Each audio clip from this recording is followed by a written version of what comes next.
I wanted to love this book. Truly, I like Cal Newport's brainy, careful way of thinking. But slow productivity left me a little underwhelmed. The ideas are good, even important, but they aren't new.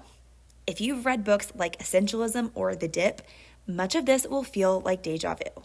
Thoughtful, but not groundbreaking. That said, there are nuggets worth pulling out.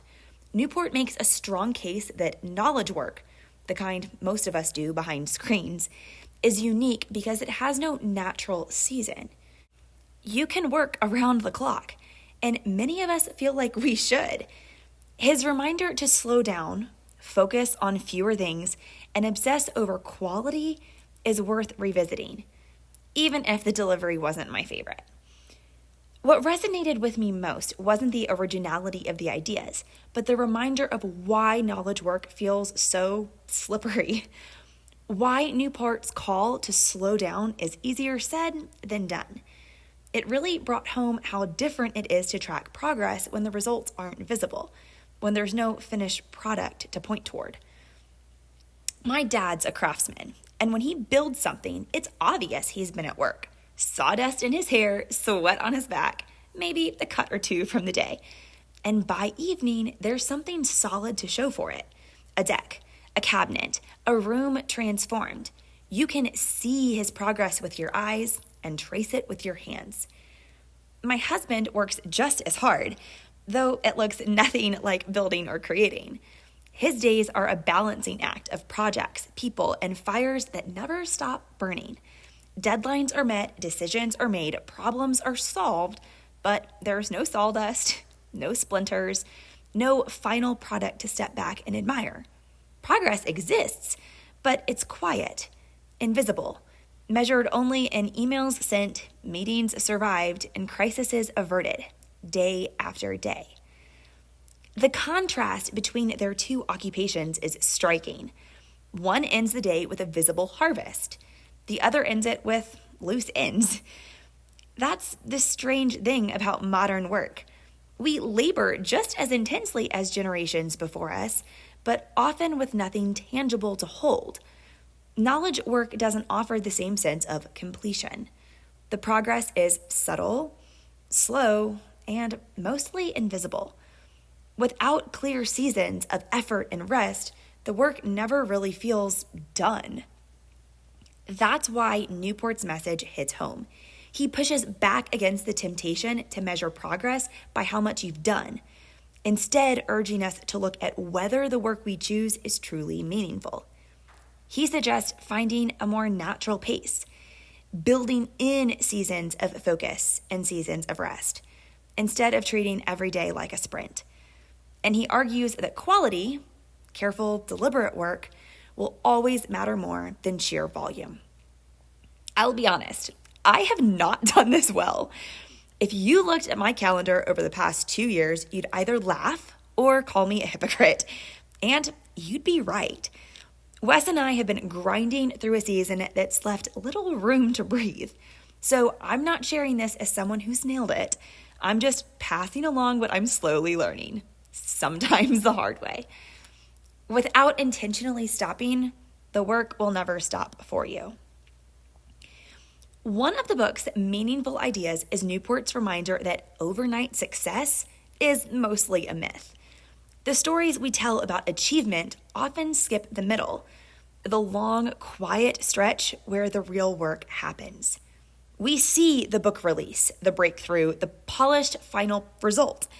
What we don't see are the years of unseen drafts, detours, and doubts that made it possible. Jane Austen didn't just sit down one day and write Pride and Prejudice. Her brilliance grew in hidden, ordinary rhythms of daily life. Letters written, ideas rewritten, slow refinements that shaped her voice. Andrew Wiles, the mathematician who solved Fermat's last theorem, spent 7 years working in near total secrecy, not for fame, but for the sheer love of solving the puzzle. 7 years! Most of us would have quit or moved on to something shinier long before that. And Benjamin Franklin, the man who seemed to do everything, didn't become the famed founding father and inventor overnight. His legacy was built on decades of small experiments, failures, and course corrections, guided by a steady commitment to grow just a little wiser each year. The truth is, most great work ripens slowly. It matures in the hidden years, in the drafts no one reads, the efforts no one applauds, and the choices no one notices. We live in a world that celebrates speed, but lasting impact usually takes time, humility, and a quiet faithfulness to keep showing up even when there's nothing flashy to show for it.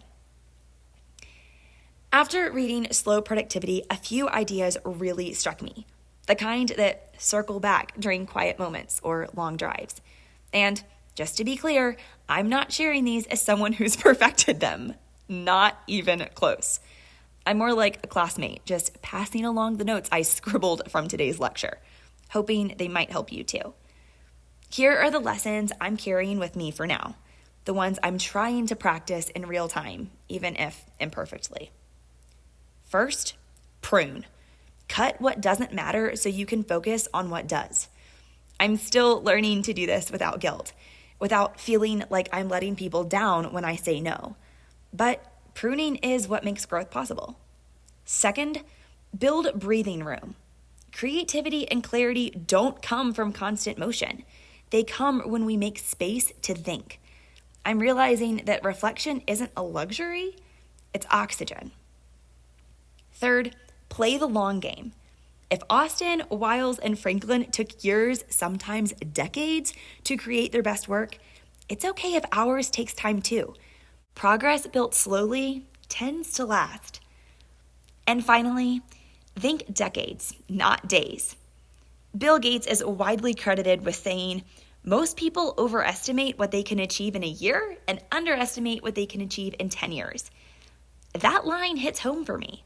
Slow productivity isn't about slacking, it's about staying in the game long enough to create something that matters. Let's be honest, slow productivity is a solid starting point, thoughtful and sincere. But if you've read many productivity books before, a lot of it feels familiar. And while I appreciate Cal Newport's careful, research-based approach, his writing isn't exactly what I'd call a page turner. If you want books that explore these same ideas with a little more spark, here are a few that do it better, at least in my opinion. Essentialism by Greg McKeown. This one gets to the heart of less but better. It's practical, memorable, and written in a way that really sticks. Feel Good Productivity by Ali Abdaal, a lighter, more energizing take on meaningful work. Ali reminds us that productivity doesn't have to feel heavy, and joy can actually fuel good work. The Dip by Seth Godin, a short, punchy read about pushing through the hard middle. The 4-Hour Workweek by Tim Ferriss. Ferriss goes further into systems and lifestyle design, how to actually shape your work so it serves your life, not the other way around. And The Ruthless Elimination of Hurry by John Mark Comer, my personal favorite. It's soulful and faith-filled, offering a whole life approach to slowing down that goes beyond productivity and into peace. So, if you've read any of these before, Newport's book may not feel all that new, just a quieter, more academic version of the ideas others have already explored in more relatable ways. At the end of the day, I'd rate Slow Productivity as a 3 out of 5. It delivers important reminders, but offers limited originality. And the writing can feel measured, even a bit dull sometimes. If you've already read books in the productivity space, this one might feel like filler. But if these ideas are new to you, it's a thoughtful invitation to step off the treadmill and take a longer view. Bottom line, busy work isn't meaningful. Slow, deliberate, focused effort is what builds something worth leaving behind. Newport reminds us of that. Quietly, patiently, with steady wisdom, even if the prose doesn't sparkle. Will I reread Slow Productivity? Probably not. But am I glad I read it? Absolutely.